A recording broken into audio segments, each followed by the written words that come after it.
భారతదేశం వ్యవసాయాధారిత దేశం. ఇది మన అందరికీ తెలిసిన విషయమే. పచ్చని పంట పొలాలతో, పాడి పశువులతో ఎంతో ఆహ్లాదకరంగా ఉంటుంది మన భారతదేశం. అయితే ఈ తరం వారికి మాత్రం వ్యవసాయం మీద ఏమాత్రం అవగాహన లేకపోవడంతో పాటు దాని మీద చిన్న చూపు ఉండటం కూడా ఎంతో బాధాకరమైన విషయం. నేటి పిల్లలకు బియ్యం, పప్పులు, పాలు అన్నీ ఎక్కడి నుండి వస్తున్నాయి అని అడిగితే సూపర్ మార్కెట్లో ప్యాకెట్ నుండి అని చెప్పే దుస్థితిలో ఉండటం చాలా బాధాకరం. అయితే ఈ నేపథ్యంలో వ్యవసాయం గురించి పూర్తిగా వాళ్ళకి అవగాహన కల్పించడం పెద్దవారిగా మన బాధ్యత. ఎందుకంటే మన భావితరాలు తిండికి లోటు లేకుండా సుభిక్షంగా ఉండాలనేది మనం అందరం ఆలోచించాలి. ఈ వీడియో ద్వారా తెలుగు రాష్ట్రాలలో ఎక్కువగా పండించే వ్యవసాయ ఆహార పంటలలో ఒకటైన వరి పంట గురించి పూర్తిగా తెలుసుకుందాం. వీడియో పూర్తిగా చూసి మన రైతన్నల కష్టానికి తప్పక లైక్ చేయండి. ముందుగా పొలాన్ని దుక్కుదున్నడంతో ఈ వ్యవసాయం మొదలవుతుంది. సాధారణంగా ఏడాదికి 2 పంటలు పండిస్తారు. ఒకటి సార్వా, మరొకటి దాల్వా. ముందుగా తొలకరి వర్షాలు పడే జూన్, జూలై మాసాలలో వరి నాట్లు వేయడం జరుగుతుంది. దీనినే సార్వా పంట అంటారు. దీనికోసం ముందుగా వరి నారు సిద్ధం చేసుకోవాలి. మనకున్న పొలంలో కొంత భాగాన్ని బాగా దుక్కి దున్ని మట్టి చదును చేసుకోవాలి.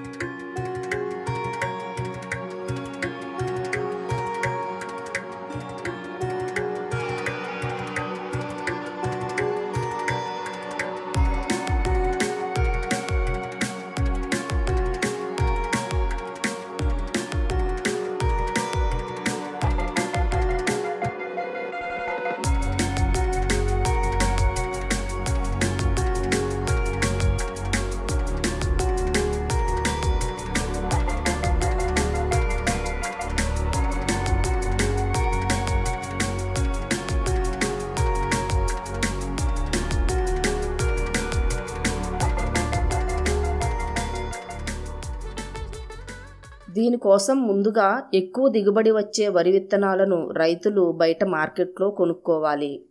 మన పొలానికి సరిపడా విత్తనాలను ఒక రోజంతా నీటిలో నానబెట్టి బయటకు తీసి 2 రోజుల పాటు నీటితో తడుపుకుంటూ మొలకలు కట్టించాలి. పౌడర్ వేసారంటే అంటే కెమికల్ లేకుండా నీట్గా ఉంటానికి అది పురుగు అది పట్టకుండా ఫంగస్ డిసీజులు అవి రాకుండా వేసారంటే ఇది మంచిగా వస్తుంది ఆకుమడి అలా చేసింది. ఎన్ని రోజులు నానబెడతారండి వడ్లు ఎన్ని రోజులు నానబెడతారు? ఒక రోజా? అదే 24 గంటలు అంటే అదే ఒక రోజు డే అండ్ నైట్ అన్నమాట. ఆ బోధులు ఎక్కడొక్కడ నానబెట్టి ఇంకోండి కొంచెం మొలకొస్తాయి. మొలకొచ్చిన తర్వాత వీటిని చేలు జిమ్ముతారండి. అలాగా వరి మడిలో జిమ్ముతారు. చూడండి మొలకొచ్చింది. కారు అంటే కొంచెం కారు అంటారు కదా, కారు వచ్చినాయి లైట్గా వచ్చింది చూసారా. అలా వచ్చిన మొలకలను మనం సిద్ధం చేసుకున్న పొలంలో చల్లుకోవాలి. దీనినే ఆకుమడి వేయడం అంటారు. ఆకుమడి అంటారు కదా. దాని తర్వాతే మనకి ఉడుపు ఇవన్నీ ఉడవడం ఇవన్నీ జరుగుతాయి.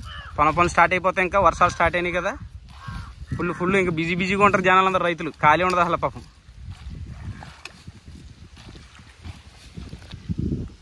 రైతులు అలాగా గిన్నెలతో తీసుకుని ఆ వడ్లని తీసుకెళ్ళి ఆ పొలంలో జిమ్ముతారు. తర్వాత వరి మడి కింద వస్తుంది. అంటే మొలకెత్తుతుంది. మనకి విత్తనాలన్నీ మొలకొచ్చి గ్రీన్ మ్యాట్లోకి వచ్చేద్ది. చూడండి భలే ఉంది కదా. ఈ మొలకలు 2-3 రోజులలో చిన్న చిన్న మొక్కలుగా వస్తాయి. ఈ ఆకుమడిని తెగుళ్లు రాకుండా ఎరువులు చల్లుకుంటూ 4 రోజుల పాటు పెంచినట్లయితే వరి నాటడానికి ఆకుమడి సిద్ధమవుతుంది. ఇదిగోండి ఆకుమడి ఎదుగుదలకే యూరియా వేస్తున్నారు రైతులు. ఇదిగోండి ఆల్రెడీ వచ్చేటప్పటికి వేస్తారు.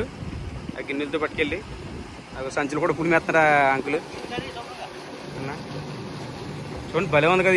ఇక్కడ సేంద్రియ అయితే చూడండి. అక్కడ పక్కన పాయింట్ ఇక ఆకుమడి చక్కగా ఉంది కదా.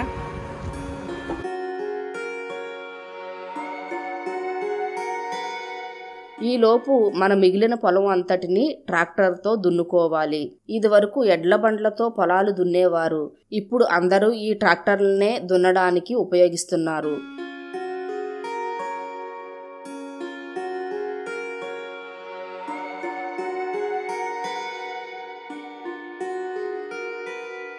ఇలా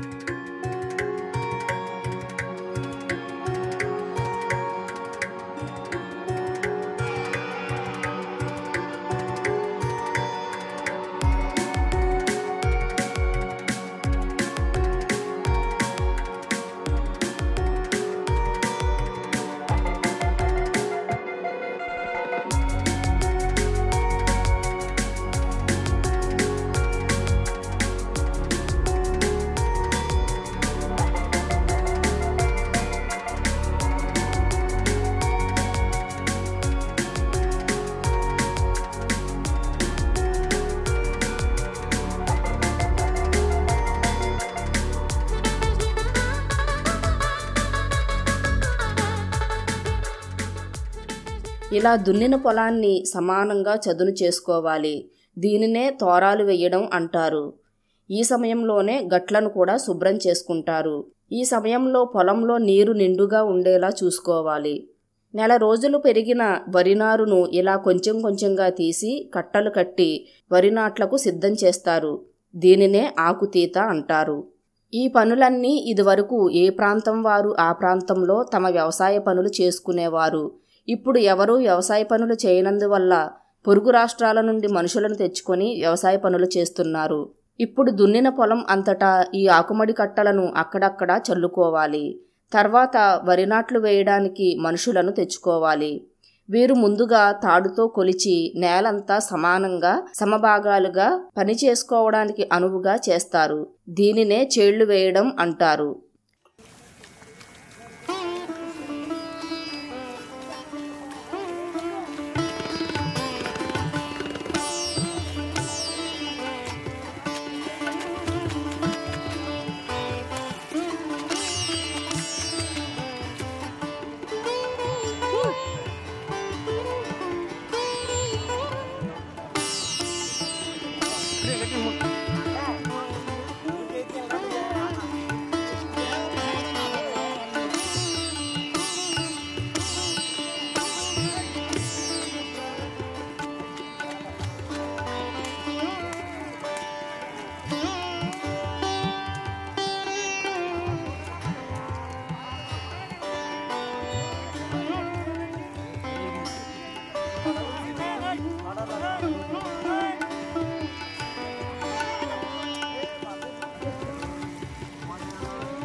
తర్వాత ఈ వరి నారుతో ఈ వీడియోలో చూపిస్తున్న విధంగా నాట్లు వేస్తారు. దీనినే మూన వేయడం లేదా ఉడుపు ఉడవటం అని కూడా పిలుస్తారు.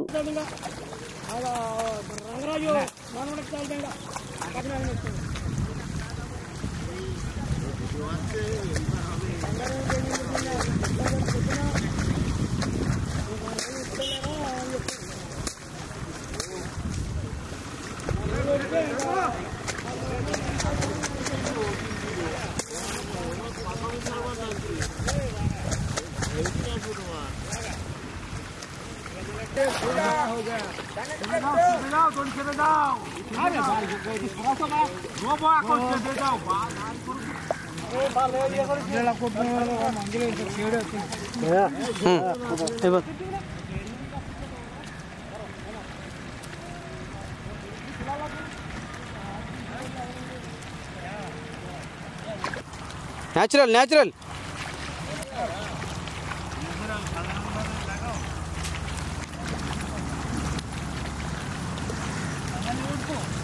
బెంగాలీ ఉడుపు.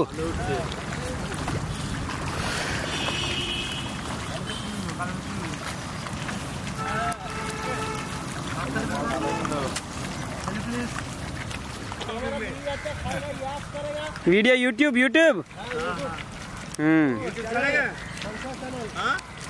గోదావరిలో కథలు, గోదావరిలో కథలు. యా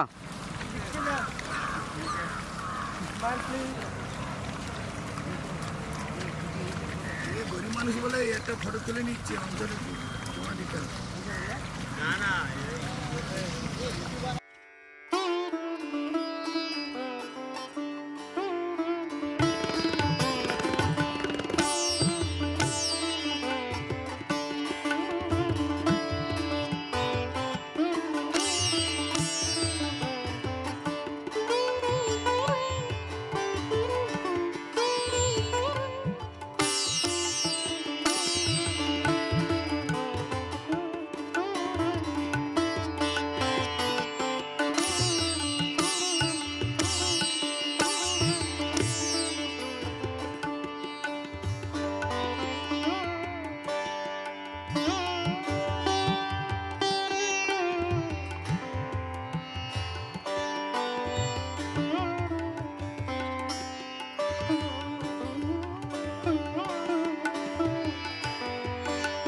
ఇలా నాటిన నారు 2-3 రోజులలో జీవం పోసుకుంటుంది.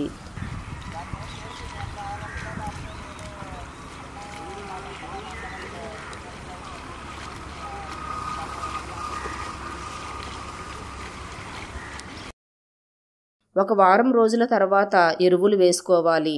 ఈ ఎరువులు పంట బలానికి వాడతారు. ఎరువులు వేసే సమయంలో పొలంలో నీరు నిండుగా ఉండాలి. ఎందుకంటే ఎరువులు నీటిలో కలిసి పంటకి బలాన్నిస్తాయి. తర్వాత పంట పొలం మధ్యలో చిన్న చిన్న కలుపు మొక్కలు వస్తాయి. వీటిని ఎప్పటికప్పుడు నివారిస్తూ ఉండాలి. లేకపోతే ఇవి పంట దిగుబడిని నాశనం చేస్తాయి. ఇవే కాకుండా పైరుకు తెగుళ్ళు రాకుండా కూడా రసాయనాలను పిచికారీ చేసుకోవాలి.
అట్లా పెడతామండి.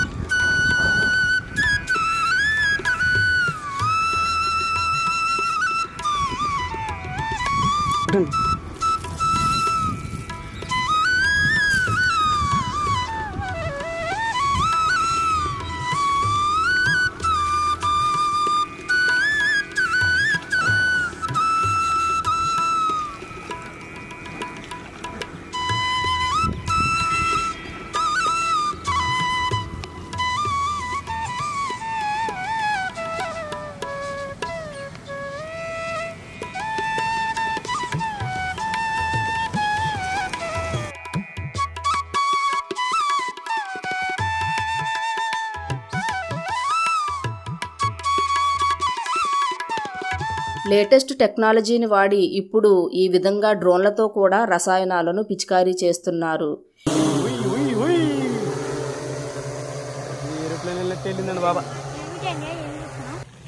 ఈ బ్రో ఇక్కడ నుంచి అయితే ఆపరేట్ చేస్తున్నాడు. దూరం వెళ్ళిపోయింది ఒకసారి చూడు.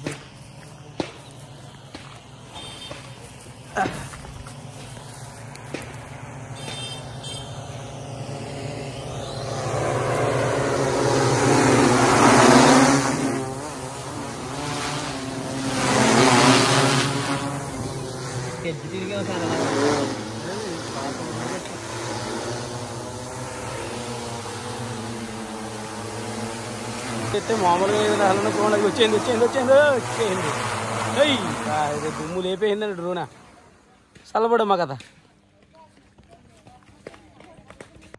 ఈ విధంగా సంరక్షించిన పైరు పంట 3 నెలలకు పూతకు వస్తుంది. ఇలా పూత వచ్చిన తర్వాత నెల రోజులకు పంట కోతకు వస్తుంది. ఈ మధ్యలో పంట బలానికి, దోమలకు, తెల్ల ఎన్నులు రాకుండా ఉండటానికి రసాయనాలను పిచికారీ చేసుకోవాలి. పంట కోతకు వచ్చే వరకు కూడా పొలంలో నీరు ఉండేలా చూసుకోవాలి.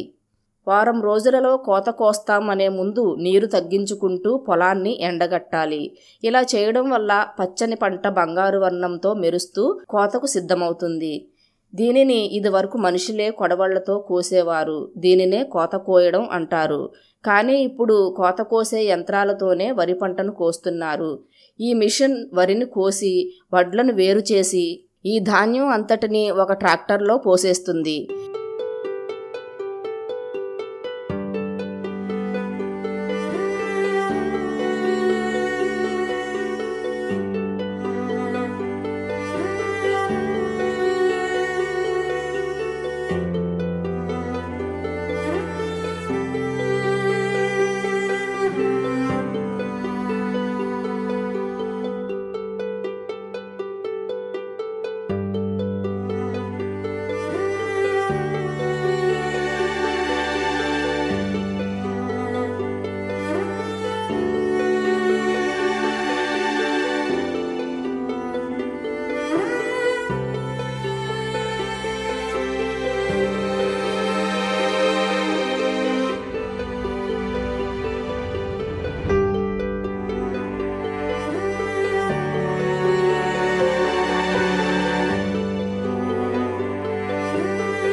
ఈ ధాన్యాన్ని తీసుకువెళ్లి ఖాళీ జాగాలో బరకాలపై 2 రోజుల పాటు ఆరపోస్తారు.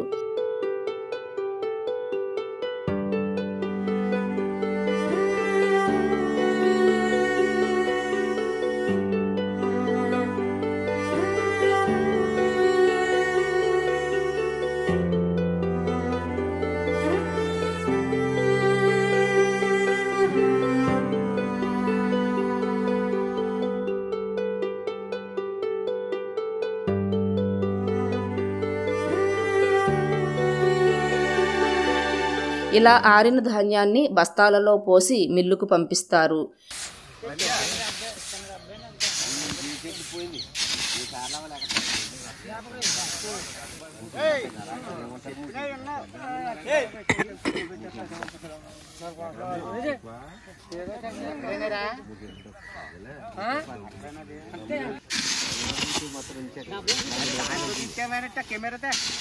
ఇది కెమెరా కన్నా ఎక్కువ బాబుదే. అది పద్ధతి కాదు. అది ఏది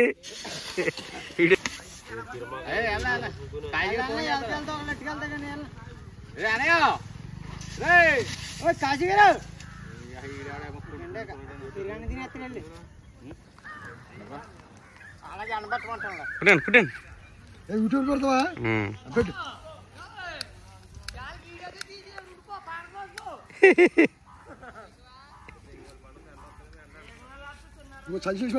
రైతులు సిరిపోయి రైతులకి సంచలనం మంచి ఇస్తున్నారా? మంచి ఇస్తున్నారు. అడుగుదా అయితే ఇందులో వచ్చింది కదా పెడదాం.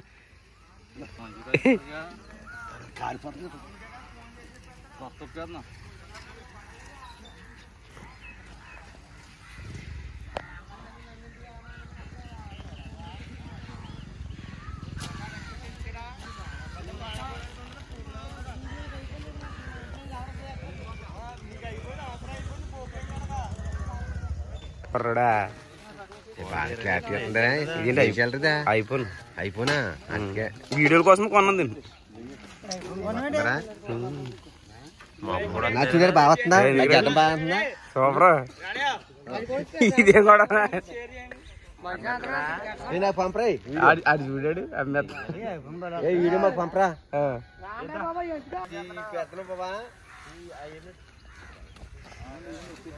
కట్టబడతాం బాబా. సబ్స్క్రైబ్ చేసుకోండి, లైక్ అండ్ షేర్ చేసుకోండి.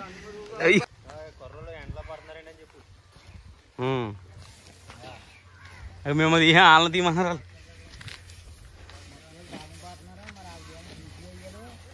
డ్రింక్లా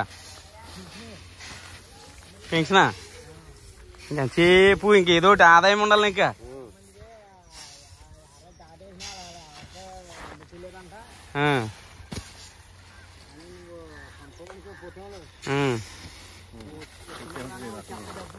కరువు వచ్చింది నీకు, నువ్వు అంటావు కదా. ఇలా లారీలో ట్రాన్స్పోర్ట్ చేసేస్తారండి.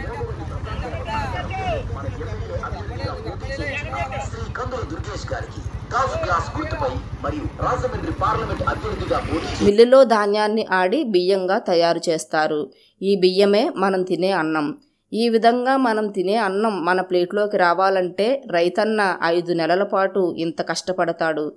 ఈ వరి పంట మాత్రమే కాదు, ఇతర ఏ ఆహార ధాన్యాలైనా సరే మన వరకు రావాలంటే దాని వెనక రైతుల కష్టం ఎంతో ఉంటుంది. ఇలాంటి రైతుల కష్టాన్ని గుర్తించి ఆహారాన్ని వృధా చేయకుండా దాని విలువ తెలుసుకోవాలనేదే మా ఈ వీడియో యొక్క ఉద్దేశం. అంతేకాకుండా ఇలాంటి మంచి వీడియోలను మీ పిల్లలకు చూపించి ఆహారం విలువ, రైతన్నల విలువ తెలియజేయండి. వీడియో నచ్చితే గనక తప్పకుండా లైక్ చేయండి. జై జవాన్, జై కిసాన్.